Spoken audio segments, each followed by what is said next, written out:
नै गवारां जों गवाव दङ ओमफ्राय माबायावनो माबसायावहाय माबसायाव दङ जोङो ओमफ्राय माने खोनानायखाय नै नाम्बार सामावबाय नालाय नाम्बार हरनायखाय रायज्लायदों मिथिबाय ओमफ्राय नोङो गवायावनो थायो माबसायावहाय आच्छा माबसाखौ सोंलाय माबसा मिथियो मोनथियो माबसा माने माबसा मोनसे जायगा नालाय जोङो माबायाव थायो कारासराव थायो माबसा खाथियाव कारासर दं नालाय माने माबसा मोनसे फेमास जायगा नालाय ओमफ्राय बिनि खाथियावनो कारासर दङ ओमफ्राय बे बर' रोंमारा एक्सुवेलि बर' रोंमारासो बर' रोङा बियो प्रमिसखौ जेबो रोङा इंलिसजों हिन्दीजोंल' रोङो बियो ओमफ्राय माथो पबित्र होगासिनो दं ओमफ्राय मानसिफ्रा पबित्र बसुमतारी ओमफ्राय बियो बै माबा सिकिउरिटि गार्डआ बे नङा ओमफ्राय माथो माबा जन खारजिया पबित्रनि माबा हरदों ओमफ्राय जों बेखौनो नायनानै आश्रमदों जों लोगोफ्राबो मिथिबाय दा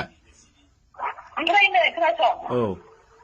बियो सिकिउरिटि नङा बियो गाव नङालाय बियो ओमफ्राय पबित्र बसुमतारीया सोरबा रेस्टुरेन्टआव मावो होनना बुंनाया बे रेस्टुरेन्टआव मावा बियो एक्सुवेलि सासे मालिकनि माबायाव बे मेनेजार थायो ओमफ्राय दा बिनि नामाबो पबित्र बसुमतारी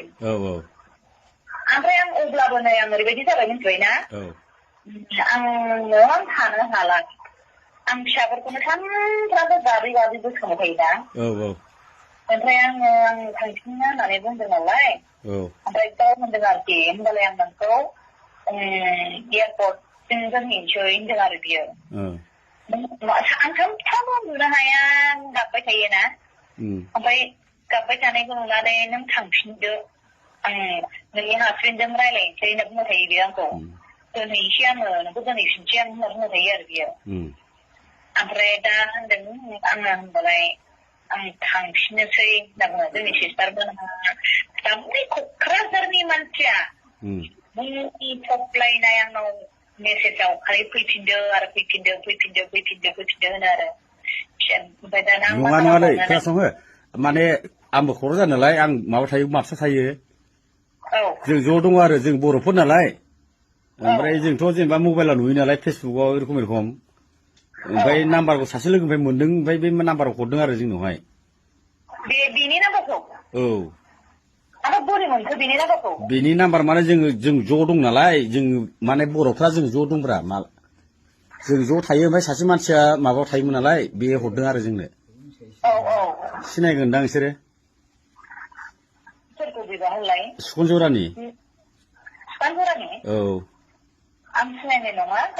सिनाय नङा आरो जिखुनु नै आंथ' फ्लाइटजों थांनोबो ओरैबायदि सामान लाबोदों आङो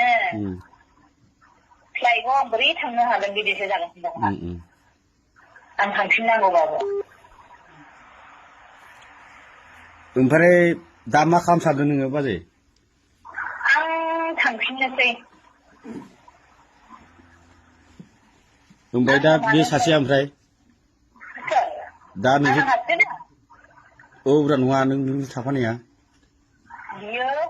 आंखौ होनबाय दाख्लैनिफ्रायनो आंनि गाबनायखौ नुनानै आं फैजेननिफ्रायनो गाबबाय थायोना आंनि न'खरखौ आङो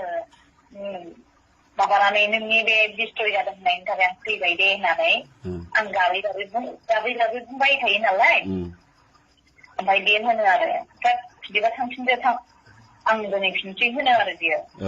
दोनहैफिनसै होननानै ओमफ्राय दाना होनबाय आंनो थाबोबाय लासिंसिम आं बोरै थांफिननो नै बेबायदिबो फैलायलाङो आरो ओमफ्राय दा नों हजोंनिफ्राय रायज्लायहरबाय ओमफ्राय दा माबायावहाय आसामाव रायज्लायहरबाय दा आङो आंनि हासबेन्डजों आं रायज्लायगोन मिथिबाय आंनि हासबेन्डआ आंखौ जुदि एक्सेप्ट खालामाबा आं बेजोंनो थांसै दे रायज्लायग्रोदो जोंलाय माथो खालामना जों ज' दं नालाय जों रायज्लायदों आरो बेखौनो जोंनि आसामनिफ्राय एरखम जादों नालाय जोंबो माने नागिरनो सानदोंमोन नालाय बेखौनो नागिरनाङा दे आं दङ आं जेबो सिन्था खालामनाङा नांगौबा नोंखौ कन्टेक्ट खालामनो मिथिबाय ना जों जादाया नोङो नोंनि हासबेन्डजों रायज्लायहरदो नों मा खालामो मा खालामा नों रायज्लायहरदो फैफिनना मायो जिखुनु जाया जोङो ज' दङ नालाय जों ज' दं नालाय आंनि हासबेन्डआ नै आंनि हासबेन्डआ आंखौ जुदि एक्सेप्ट खालामाबा आं बिजों थानांगोन ना औ आंहाथ' लाइफआ डिस्ट्रय जागोन ना औ औ जों माने मा जायो मिथिबाय जोङो सोरबा दङ आं सिकिउरिटि मावो सोरबा अबा मावो आं सिकिउरिटि मावो खिन्थु जोंना आखायाव जोबो नालाय ओमफ्राय सोरबा अबा मावो बिसिना थाब जोबो जों ज' रायज्लायदों आरो ज' थायो नालाय औ खिन्थु बे सिकिउरिटि मावा बे बेखौनो जों मिथिगौ नालाय सिकिउरिटि मावो मायो बिदि खोनादों आरो ओमफ्राय नै बे पबित्र बसुमतारिया बे सोरदि बे ओमफ्राय पबित्र बसुमतारी जिखुनु जाया फेब्रुवारिनि माबा 2013 थांनायनि दंना मोनसे औब्रा बे सोर बे गाव नङानो गावनि सिख्लानानै बुंगासिनो दं बियो नङा नङा जोंथ' मिथिला जिखुनु जाया जों खोनानाय मथे जों एसेबाबो जों बर' मानसि नालाय जोंबो ना Romi है ना तो पवित्र Basumatary Romi is like Romi. या तो बोलो Hello, hello, hello. Hello. Hello, brother. Hello Hello. Yeah, tell me. Let's into English. अरे हम लोग Yeah. इंग्लिश रोङालै बर'सो माबा हिन्दीसो रोंगौ Okay, okay. हिंदी बोलो Tell me. हिंदी बोलो ना Yeah. बताओ ना ये जो बंदा मेरे को भी मिला था लेकिन मेरी नाम पे ऐसा कुछ ऐसा सिक्योरिटी गार्ड का ये ग्रुप 4 का ऐसा मेरे को मेरा फेस ऐसा मेरे को ग्रुप 4 का तो मिला है आपका हाँ ऐसा है लेकिन मैं ऐसा इंसान नहीं है आप लोग मुझे देखेंगे ना तो समझ में आएगा तो मैं ऐसे गोवा में ऐसा सिक्योरिटी काम नहीं करता मैं बहुत अच्छा मैनेजर जॉब करती हूँ और मैं ऐसे भी लाइटिंग का डिजाइनर आर्टिस्ट हूँ मैं कोई भी तो है तुम्हारा मतलब आपका जो दोस्त नहीं तो कोई भी है आपको बोल रहा है कोई आप रेस्टोरेंट में काम कर रहा है नहीं मेरा कुछ आइडिया ही नहीं मैं रेस्टोरेंट में कभी मैं मेरे पास कसम से मेरे पास कुछ आइडिया ही नहीं रेस्टोरेंट के बारे में पहले आप जयपुर में काम करता था ऐसा बोल रहा है रिकॉर्डिंग में आया था ना उसमें फेसबुक में इसलिए हम लोग एक साथ होके ढूंढने के लिए कोशिश कर रहा था आपको नहीं अभी ऐसा मत करो भाई मैं गोवा में बहुत सालों से इधर है मेरा पास भी ऐसा नहीं है गोवा में बहुत साल था ना आप हाँ मतलब मैं ऐसा नहीं आप गोवा में कितना साल तक है वहाँ पे नहीं मैं मैनेजर पोस्ट में था मैं ऐसा काम नहीं करते सुनो मेरा भाई हाँ बोलो हम लोग डिस्कशन कर रहे हैं ओके हम लोग टेंशन कर ले क्योंकि हम लोग तीनों का मैटर है प्रॉब्लम है पता है ना तीनों का मैटर है वो हम लोग तीनों का मैटर है जो भी कैसे प्रॉब्लम करना है आपको मालूम है कैसा क्या नहीं करना है ओके आप लोग टेंशन मत करो जो भी मैटर है हम लोग का तीनों का हम लोग मैटर सोल्व करके सुलझा लेंगे हम लोग ठीक है आप लोग हमको चाहिए तो कांटेक्ट करो हम लोग मापसा में है सुनो मैं तो उसको छोड़ने के लिए तैयार हूँ लेकिन फिलहाल अभी उसके हस्बैंड को मैंने कॉल लगा रहा है तो उसका हस्बैंड ने फोन नहीं उठाया अगर हस्बैंड अगर एक्सेप्ट किया तो अच्छा है एक्सेप्ट कैसा करेगा अभी सुनो वही तो बात करने के लिए मैं फोन कर रहा हूँ हम दोनों अगर उसका हस्बैंड एक्सेप्ट किया मैं इसको छोड़ के आता हूँ ठीक है आप उसको फोन करते रहो फिर नहीं किया तो मेरे साथ रुकना पड़ेगा ना भाई तो ऐसे आप लोग ऐसा सुनने का वो करने का ऐसा वगैरह ऐसा मत बोलो ठीक है हम लोग मापसा में है हाँ हेलो मापसाव दं जोङो मोनथिबाय कन्टेक्ट खालामनो जाबाय मालाबा नांगौबा औ माबा आं बोरायजों रायलायगोनसै हा औ रायलायग्रोदो दे जों होमबालाय जों थांला मोनथिबाय नागिरला जों होमबालाय नोंसोर दंबालाय नागिरनाङा आं सोंहरगोन दे औ नागिरला जों माने जों ज' दंमोन नालाय जोंनि बर' मानसिया जोङो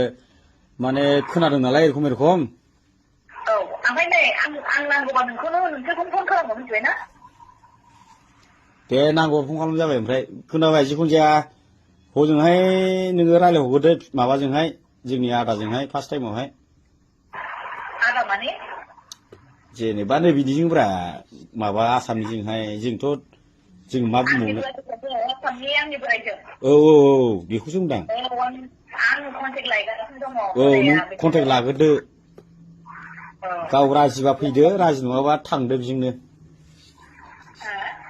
गाव राजि जाबालाय माथो फैनांगोन ना नोङो आं गाव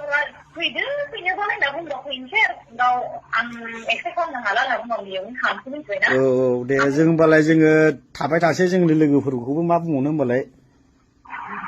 जों ज' दंमोन नालाय बाहायनो ज'नो जों बेखौ सावरायगासिनो दं आरो दा नों ओरैबायदि खालाम मोनथिबाय नोंसोरो औ आंजों रायलायनो मोनबाय गाव फिसायजों रायलायनो नागिरदों औ फिसायजोआ जुदि एक्सेप्ट खालामोबा गाव थांगोननो ओमफ्राय एक्सेप्ट खालामाबा औ आरोखि बिदिनो सानसै आङो औ दे नोङो खबर हरबानो जाबाय दे औ आं नोंनो हरफिनगासिनो आंनि नाम्बारखौ सेभ खालामना लादो दे औ दे जों दङ बिराद बुरजा दङ बर'फोर दे औ दे आं नोंखौ लागोन मिथिबाय आंनिखौ लाथार औ बे नोंनि दा औ दे